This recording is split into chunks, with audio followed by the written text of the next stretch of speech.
This is personalized medicine. I wish I was a woman right now. Well, I have a client who's doing the same, and he's a man. So Yeah, Babylon, the fall of Babylon Tower. yeah, but also the other elements that are going to bring down stress, basically, because stress is the Amen. number one, number one. And there's a direct relation between increases in mental illness in the last 20 years and gut health problems. They're even Yeah. finding ones that are related to weight gain or depression. So if you actually compare Babylon's illnesses and today's illnesses, they are exactly the same. Yeah. So I offer a very comprehensive test called the Dutch test. Right. Addiction, mental illness, gut health problems. And the gut test that I also offer, it has many biomarkers for different bacterias. Hi, Joe. Hi, Roger. How are you? Joe, Proctor, how are you? Very well, thank you. Thank you for joining us and for joining Manic Resolutions with two nutrition-driven, I would say, packages that you will tell us about. So I'm from the UK originally, and I've been in Dubai about 18 months now. And yeah, I graduated from the College of Naturopathic Medicine in London. And now, yeah, I work with predominantly women, but also some men, focusing on hormone health. Yeah. So I work with a package-based system usually, because I've moved away from doing just one-off consultations because I tend to not see that much results because it takes a lot of time. There's not a quick fix when it comes to health. So it's better to take your time. So my packages are usually spread over like 3 to 4 months. We look at all the systems in the body, a very much holistic approach to balancing out hormones and getting to the root cause, basically, of health issues. Yeah, that's it, really. Joe, that's really exciting. All the wellness packs or resolutions were all non like one session based, but rather an ongoing process. So you mean the New Year health check? Yes, the New Year check. Yeah, basically, I put that together because there is actually a lot of quite empowered, quite knowledgeable people who have done a lot of research themselves and are already halfway there on their journey. So sometimes those people, they just kind of want some questions answered, just sort of some extra clarification. So maybe just a 1 hour consultation would give that for them. It's all they need to kind of continue on their journey.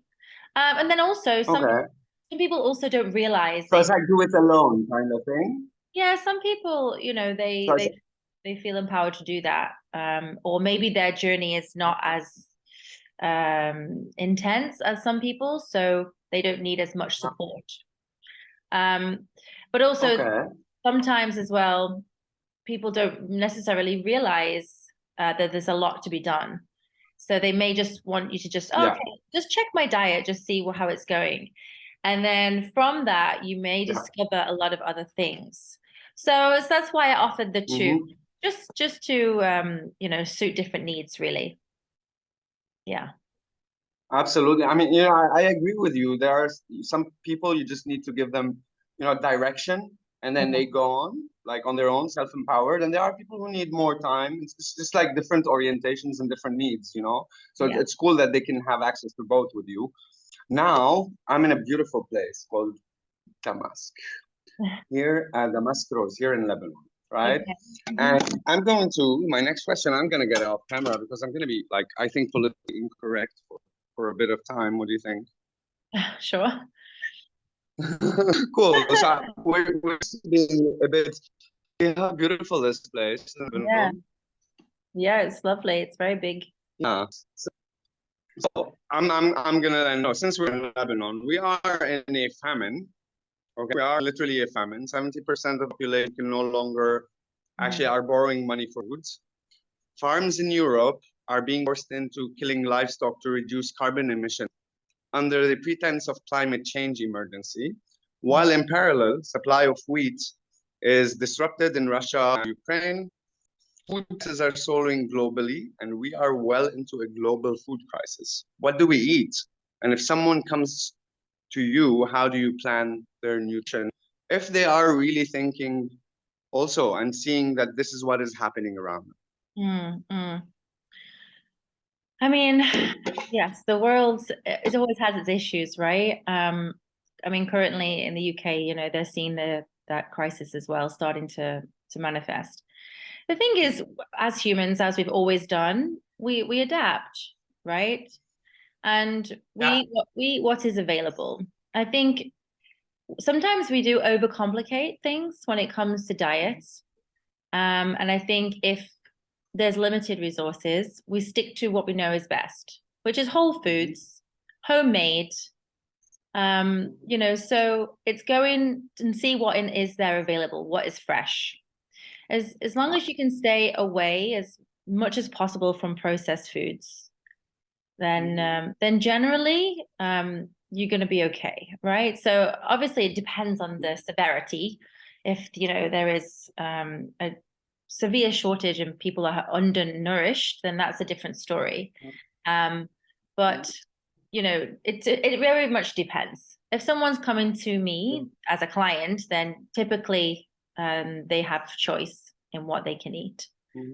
But the rule of thumb is always to stick to whole foods and cooking at home as most as you can, even if that's with 3 ingredients, right? Yeah. Well, yeah, I think there's always solutions, and I mean, you know, like, I mean, we're going to speak later about, you know, vegetarian and vegan diets, or nutrition-based systems. But until then, like, I mean, we do have, of course, a problem, as you know, of global scale because of the disruption in wheat, right? And wheat is the basic necessity for people all over the world, right? I mean, bread is pretty much universal. So when you have shortage, what is the alternative for wheat, for example, from a nutrition perspective? I mean, to be honest, I try to stay away from wheat. And often people go gluten-free. So, you know, there are many other substitutes to your diet than wheat-based products, right? So legumes, you know, sweet potatoes, like these sort of foods that are root vegetables. Yeah. You know, there is a lot of different types of vegetables. So you You know, can actually 70% of the planet is like of the population is gluten intolerant, right? Or something like that. Like it's a really high rate. So actually, we're not doing ourselves a favor eating wheat, right? Yeah. I mean, typically, when it was made back in the day, it was less processed. So actually it didn't affect people as it does today. But yes, the way it's produced now, it's very heavily processed. And it does, yeah, it affects people's guts usually. So probably a wheat crisis might be a blessing in disguise. You never know. So my second question to you, Joe, Dubai. So you're based in Dubai. Yeah. And we've seen a lot of women's wellness events going on, and it's beautiful because of UAE wellness strategy that there's so much investment, you know, in health, whether it's people or systems or government, etc. So I've collaborated before also with Liberty, who you probably know for womb steam. And I remember we had a conversation once where we spoke about how much women's wombs are affected, so reproduction, right, are affected lifestyle choices like nutrition, alcohol, slash drug use, and environmental factors. You are offering a package for hormonal and menstrual cycle balance. Can you tell me how much you think lifestyle choices have an effect on the aging process and how you can impact that process through the program? Okay, so the effect on aging, women's aging.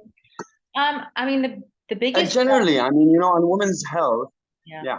Environmental. So we're talking about environmental factors, and we're talking about like toxicity and life choices, right? Like alcohol use, drug use, you know, lack of exercise. Yeah, absolutely. So all of these topics, these areas are different sources of stress. You know, stress isn't just about being anxious or busy. It's a different stresses on the body, and there's lots of different places they can come from. So physical stress, like a trauma or an injury, surgery. We have environmental stress from relationships or guilt, shame. We have lifestyle, like you've mentioned, poor sleep, overexercising, smoking, drugs, diet.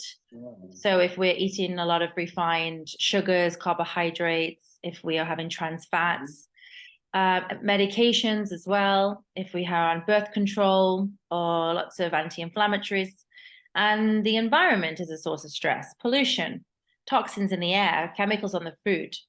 So stress comes in lots of different sources. And when we are stressed, it elevates our cortisol. So what a lot of people don't realize is that when you have menstrual health, menstrual cycle symptoms, such as bad PMS, heavy bleed, heavy cramps, you know, even some of the related conditions like fibroids, PCOS, endometriosis, they're actually coming from a lot of other hormones that we often don't think of. It's not just the sex hormones, right? It's also the master hormones that are actually at the top of the endocrine system, which is cortisol and insulin, right? So all these sorts of stresses that we're discussing now elevates your cortisol level. And then that has a downward effect on all the other hormones, including your sex hormones, your thyroid hormone, your melatonin. And then we see this whole range of symptoms. And often people don't even realize that they're linked, right? So and also it's not just your cortisol, it's insulin as well. So if you have unregulated blood sugar, that's also going to have a downstream effect on the other hormones related to your menstrual health and women's hormone health. So it has a massive effect, is basically what I'm saying. Yes. Which is why when I offer a package, it has to be looking holistically. Diet is only one aspect. It's not the be all and end all. You know, like I've just mentioned, there's physical, emotional, lifestyle, you know, what medications you're taking, how you're sleeping, your mental health, your relationships, you know, so all of these are having an impact. So I will support women in all areas that I can. Obviously, the diet is going to be addressing the cortisol, addressing the insulin, and the foods around that. But also the other elements that are going to bring down stress, basically, because stress is the number one. You know, Joe, it's really, so what I wanted to tell you before, I told you I self-study spiritual science and other, like, you know, philosophy, botany, and I shared something by Terence McKenna. Now, funny enough, okay, I came across, while in my self-study, I came across a document that shows, you've heard about Babylon? Babylon? Yeah? The fall of Babylon Tower. Yeah. So Babylon time. So, you know, Babylonian times and our times are so much similar, you know, from which perspective? Illnesses. So if you actually compare Babylon's illnesses and today's illnesses, they are exactly the same. Right. Addiction, mental illness, gut health problems, heart disease, etc. So that at that time it was due to excessiveness, right? Excessiveness in everything, right? Excessiveness in food, excessiveness in alcohol, excessiveness in meat eating, excessiveness in the toxicity that we have in the air, correct? So all this has actually created a problem in our core, which is our gut, right? So our gut is the center, pretty much. So and there's a direct relation between increases in mental illness in the last 20 years and gut health problems. So there's a direct correlation between gut and mental, and also now you're telling me the gut and the reproductive system, right? So our gut is like pretty much the base of everything. So just like we said, it's not just the nutrition, but all the ecosystem around our gut health. Absolutely. So the key also to hormonal balance is supporting your gut and your liver, because hormones are supposed to be excreted from the body. They're not supposed to be recycled by the body. So if you don't have a liver functioning well enough to metabolize the hormones and all the toxins, etc., from all those sources of stress I mentioned, and you don't have a fully functioning gut to excrete them from the body, then they're just going to get recycled, stay in the system, and then this causes a hormone imbalance and then the associated symptom. So yeah, the gut health, it's stemming back to everything, and you can now like detect key bacteria, specific bacteria that's related to bloating. They're even finding ones that are related to weight gain or depression, so absolutely, as part of what I do when I work with somebody is addressing their gut health. And I offer testing as well in my packages. So I offer hormone testing and gut testing to really see what's going on so you can address that. Because pretty much And how do you test? Stool test is the gut test. Yeah, and gut test. A gut test. Yeah, there's a Oh, stool. really? So you can find this in like, through someone like you can recommend the best one, and you do take a test so you can actually know at any given time the state of the health of your hormones? Yeah. So I offer a very comprehensive test called the Dutch test. It's the way that you collect the sample is different to the one the doctors use. Okay, so this is a dried urine sample. It's a lot more comprehensive. So it looks at all your sex hormones. It looks at your melatonin, your ability to metabolize. Looks at your cortisol spike as well. Oh, wow. Yeah, it's really, really comprehensive. Then the gut test that I also offer, it has many biomarkers for different bacteria and parasites, etc. But it also looks at your digestive capabilities, and it has an inflammation marker. Wow. So through all of this information, then I can give a really specific protocol to clients, all right, to address exactly what's going on for them. This is personalized medicine.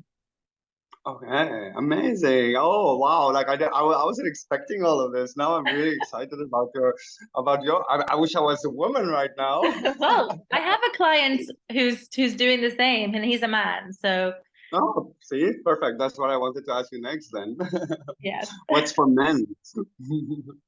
Yeah, can definitely work So for men too. same but for men, yeah? So there is a custom, amazing. So With hormonal testing and everything. Yeah, absolutely. You can do. Yeah, I mean, fantastic. Yeah. Okay, this is where I get completely politically incorrect. Okay. So let's speak about plant-based, vegan, and vegetarian-based nutrition. Right. According to ethnobotanist and psychedelic philosopher Terence McKenna, we were all living in harmony with nature on plants until a similar rise in temperature as the one that is happening now led to a reduction of forest lands, which got replaced by green grazing lands. So less fruit to eat, and then eating meat became a necessity for survival. Now we do it with pleasure, both killing the forest and the animals at the same time, which is exactly what is happening now, until we won't have plants to eat. So why else, other than that, meat is foreign to our human ancestors? Is it like, from your perspective? I think it is foreign to our body, although I don't claim to be vegetarian, vegan, right? But I have consciously cut down like 99% of my meat intake, right? But and we know now that there's a planetary issue, CO2 emissions, excessive deforestation, etc. So why would you though? I mean, I understood from you offline that you do recommend a vegan or vegetarian based nutrition, and if so, why?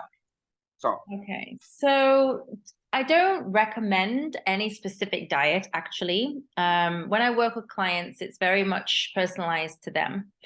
And like with everything, honestly, bioindividuality is so important, right? So if you have something like anemia, recommending a vegan diet, a strict vegetarian diet may not work for you.